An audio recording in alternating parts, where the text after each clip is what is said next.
जय श्री राम। रामायण पाठ शुरू करते हैं। दो संख्या 213 से। राम विरह व्याकुल भरतु सानुज सहित समाज पहुनाई करि हरहु श्रम कहा मुदित मुनिराज। मुनिराज ने प्रसन्न होकर कहा, छोटे भाई शत्रुघ्न और समाज सहित भरत जी श्री रामचंद्र के विरह में व्याकुल हैं। उनकी पहुनाई आतिथ्य सत्कार करके उनके श्रम को दूर करो। रिद्ध सिर धरि मुनि बर बानी बड़े भागिनी आप अनुमानी। कहीं परस पर सिद्धि समुदायी अतुलित अतिथि राम लघु भाई। रिद्धि सिद्धि ने मुनिराज की आज्ञा को सिर चढ़ाकर अपने को बड़भाग्नी समझा। सब सिद्धियां आपस में कहने लगी कि श्री रामचंद्र जी के छोटे भाई भरत ऐसे अतिथि हैं जिनकी तुलना कोई नहीं कर सकता।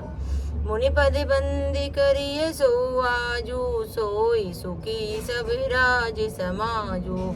अस कही रचे रुचिर गृह नाना यही बिलो की भी लिखही विमाना।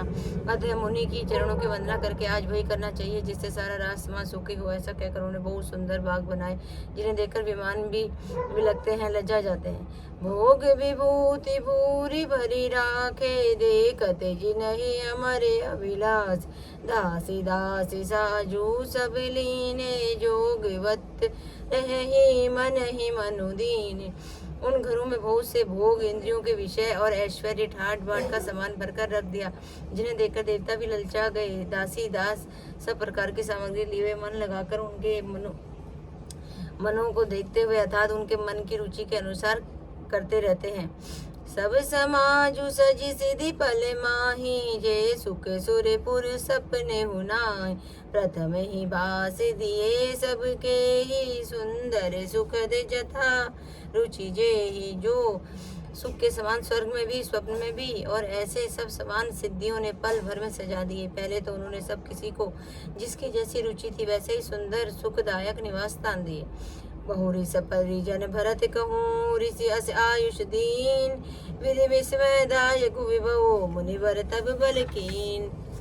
और फिर कुटुंब सहित भरत जी को दिए क्योंकि ऋषि भरत जी ने ऐसी ही आज्ञा दी थी कि भरत जी चाहते थे कि उनके सब साथियों को आराम मिले। इसलिए उनके मन की बात को जानकर मुनि ने सबसे पहले उनके साथियों को स्थान देकर पीछे सब परिवार भरत जी को स्थान देने के लिए आज्ञा दी थी। मुनीश्वरों ने श्रेष्ठ तपोबल से ब्रह्मा जी को भी चकित कर देने वाला वैभव रच दिया। मुनि प्रभाव जब भरत बिलो का सब लघु लगे लोक पति लोग। सुख समाज नहीं जाई बखानी देखते विरति विसारई ज्ञानी। जब भरत जी ने मुनि के प्रभाव को देखा तो उसके समान उन्हें दूसरा इंद्र वरुण यम कुबेर आदि सभी लोकपालों के लोग तुच्छ जान पड़े। सुखों की सामग्री का वर्णन नहीं किया जाता जिसे देखकर ज्ञानी लोग भी वैराग्य भूल जाएं। आसन शयन सुबसन बिताना बने बाटिका विहग मृगनान। सुरभि फूल फल अमीय समाना विमल जलाशय विदित विधान। आसन सेज सुंदर वस्त्र चांदवे वन बगीचे भांति भांति के पक्षी पक्षी सुगंधित फूल और अमृत के समान स्वादिष्ट फल अनेकों प्रकार के तालाब कुएं बावली आदि निर्मल जलाशय। असन पान सूची अमी से देखी लोग सकुचात जमी। सुर सुर भी सुर तरु सब ही के लखी अभिलाष सुरेश सची के। तथा अमृत के समान अमृत शरीर के पवित्र खान पान के पदार्थ जिन्हें देखकर सब लोग संयमी पुरुष विरक्त मुनियों की भांति सकुचा रहे हैं। सभी के डेरों में मनोवांछित वस्तु देने वाले कामधेनु और कल्प वृक्ष हैं जिन्हें देखकर इंद्र और इंद्राणी की भी अभिलाषा होती है कि उनका मन भी ललचा जाता है। ऋतु बसंत बह त्रिविध बयारी सब कहे सुलभ पदार्थ चार। सनक चंदन बनित दादिक भोगा देखी हर्ष विस्मय सब लोग। बसंत ऋतु है, शीतल मंद सुगंध तीनों प्रकार की हवा चल रही है। सभी को धर्म अर्थ काम और मोक्ष चारों पदार्थ सुलभ है। माला चंदन स्त्री आदि की भोग को देखकर सब लोग हर्ष और विषाद के वश हो रहे हैं। यह हर्ष तो भोग सामग्री मुनि के प्रभाव को देखकर होता है और विषाद इस बात से होता है कि श्री राम जी के वियोग में नियम वर्ष से रहने वाले हम लोग भोग विलास में क्यों आप फंसे। कहीं इसमें आसक्त होकर हमारा मन नियम वर्तों को न त्याग दे। संपत्ति चकई भरत चक मुनि आयस खिलवार तेई निसी आश्रम पिंजरा राखे भाव बिनुसार।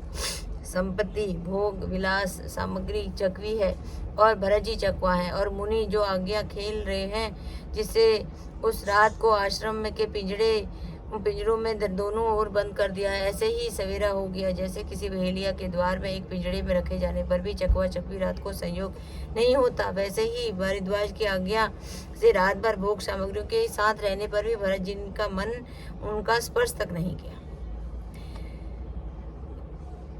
कीन निमंजनु तीरथिराज आजा नाना मुनि सिरु सहित समाजा ऋषि आयसु आशीष सिर राखी करि दंडवत विनय विनुभासी।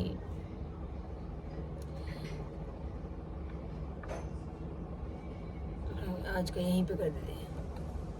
संपत्ति चकई भरत चक मुनि आश्रम खिलवार तेई निशिमाश्रम पिंजरोरा राखे बा बिनुसार। जय श्री राम जय श्री। आज की कथा यहीं विश्राम।